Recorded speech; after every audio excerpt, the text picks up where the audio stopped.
पाकिस्तान और चीन के शेयर बाजारों के आगे निकला भारत का दम। कहीं टैरिफ तो नहीं बिगाड़ रहा खेल।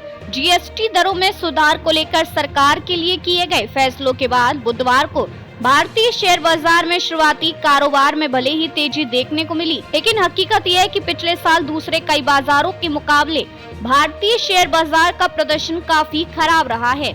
इस दौरान इसमें 2% तक की गिरावट आई है। भारतीय शेयर बाजार की स्थिति पाकिस्तान और चीन जैसे पड़ोसी देशों के मुकाबले और भी ज्यादा गंभीर है, क्योंकि बीते एक साल के दौरान यहाँ के शेयर बाजारों ने न केवल दोहरे अंक में बढ़त हासिल की है, बल्कि वैश्विक स्तर पर सबसे अच्छा प्रदर्शन करने वाले शेयर बाजारों में भी टॉप पर हैं। बुधवार को जीएसटी दरों में कटौती के ऐलान के बाद आज 4 सितंबर को सेंसेक्स में 1% तक का उछाल आया, लेकिन पिछले एक साल में इसका 30 शेयरों वाला सेंसेक्स लगातार घाटे में रहा, जबकि इस दौरान दुनिया के दूसरे बाजारों में 95% तक बढ़ोतरी हुई। अब सवाल ये आता है कि दुनिया भर के लगभग 20 शेयर बाजारों में भारत सबसे निचले पायदान पर क्यों है, जहां पाकिस्तानी शेयर बाजार के KSE 100 इंडेक्स ने पिछले एक साल में 95% का शानदार रिटर्न दिया है, जिससे निवेशकों को जबरदस्त मुनाफा हुआ है।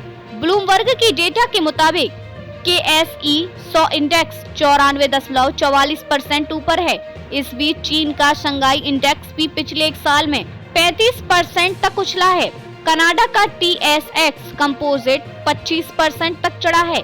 इसी के साथ साथ बीते एक साल में जापान का निकेई 15%, ब्रिटेन का FTSE इंडेक्स 11% और ब्राजील का वोवेस्पा इंडेक्स 3% तक चढ़ा है। अमेरिकी शेयर बाजार ने भी 1% की बढ़त हासिल की है। जानकारों का कहना है कि भारतीय शेयर बाजार के खराब प्रदर्शन के लिए ये 3 बड़ी वजह जिम्मेदार हैं। इनमें से भी अमेरिकी टैरिफ का असर सबसे ज्यादा है। पिछले 2-3 तिमाहियों में भारत में कंपनियों की आय में कमी देखी गई है। इसके चलते विदेशी निवेशकों ने कई भारतीय शेयर बेच दिए।